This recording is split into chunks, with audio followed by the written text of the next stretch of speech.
Bismillahirrahmanirrahim. Assalamualaikum warahmatullahi wabarakatuh. Perkenalkan, nama saya Nuraihan Fadilah dengan nomor induk mahasiswa 251011111002 dari jurusan Pendidikan Sejarah Fakultas Keguruan dan Ilmu Pendidikan Universitas Lambung Mangkurat. Video ini saya buat sebagai bagian dari tugas mata kuliah Bahasa Indonesia yang diampu oleh Ibu Lita Lutfianti MPD. Dalam video ini saya akan memperkenalkan tokoh-tokoh pahlawan yang memiliki peran penting dalam perjuangan masyarakat Kalimantan melawan penjajahan Belanda. Fokus utama saya adalah Panglima Batur, seorang pahlawan yang keberanian dan semangat juangnya memberikan pengaruh besar dalam sejarah perjuangan rakyat Kalimantan melawan penjajahan Belanda. Bagaimana kisah perjuangannya? Simak video ini sampai selesai.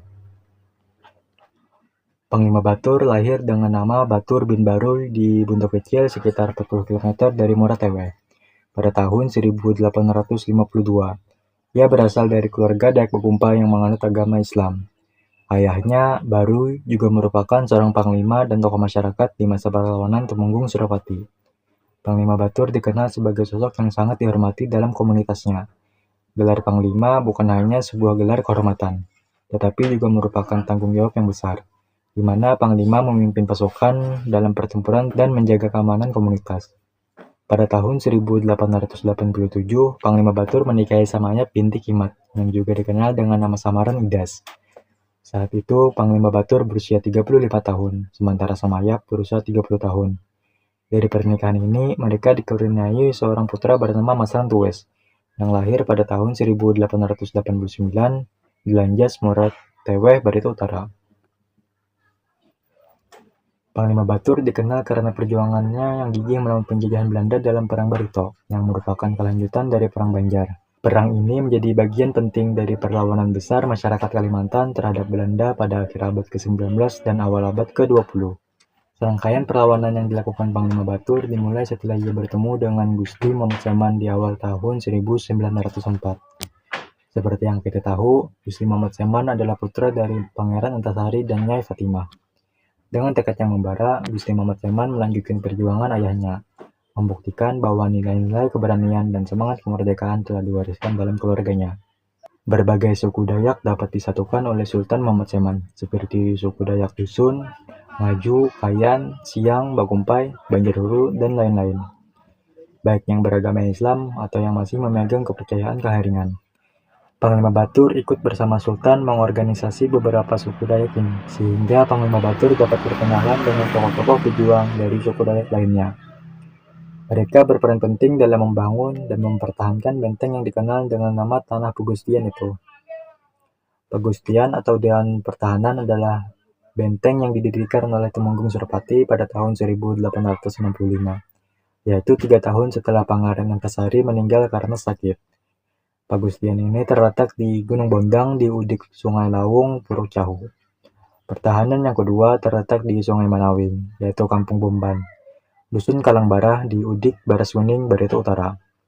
Setelah Temenggung Suropati meninggal karena sakit, benteng Pegustian tetap dipertahankan oleh pengikutnya.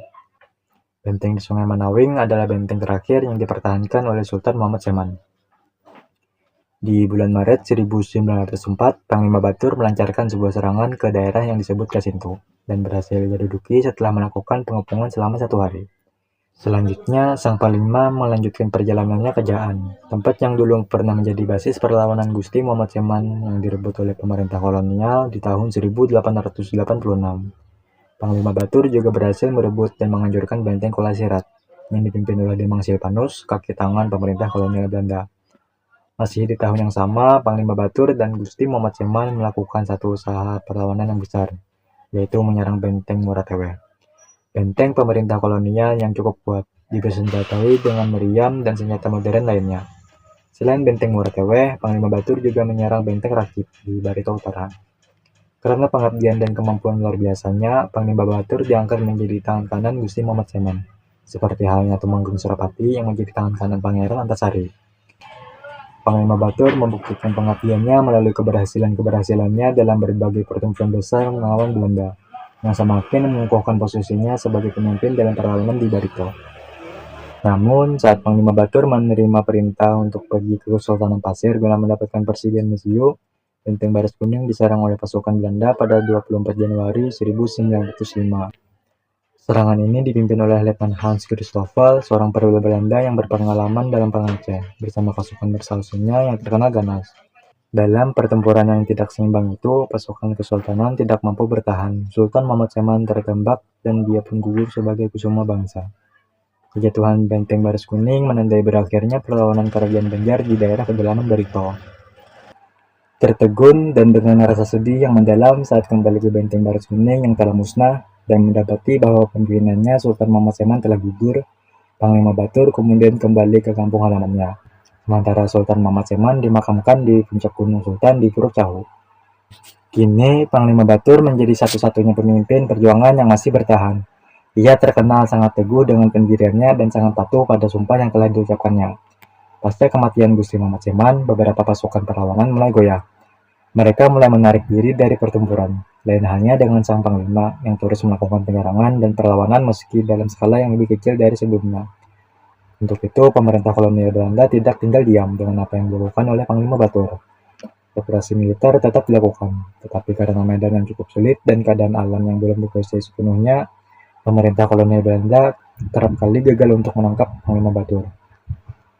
Sang panglima kerap kali lolos dari berbagai pengepungan yang dilakukan. Meskipun demikian, ia memiliki kelemahan yang diketahui oleh Belanda, yaitu mudah terpengaruh oleh penderitaan anak buahnya atau keluarganya. Belanda kemudian memanfaatkan kelemahan ini untuk menjebaknya. Ketika upacara adat perkawinan kemenakannya di Kampung Lemo, di mana seluruh anggota keluarga Panglima Batur terkumpul, saat itulah serdadu Belanda mengadakan penangkapan. Pasangan mempelai yang sedang merayakan juga ditangkap dan dibawa ke tahanan, di mana mereka diperlakukan secara kasar dan tanpa belas kasihan. Cara inilah yang dipakai Residen Belanda Panwir untuk menjebak Panglima Batur. Atas perantara Haji Kuit alias Jumajid, sepupu Panglima Batur, mengatakan bahwa pihak Belanda menawarkan kebebasan untuk keluarganya jika Batur mau keluar dari persembunyiannya dan berunding.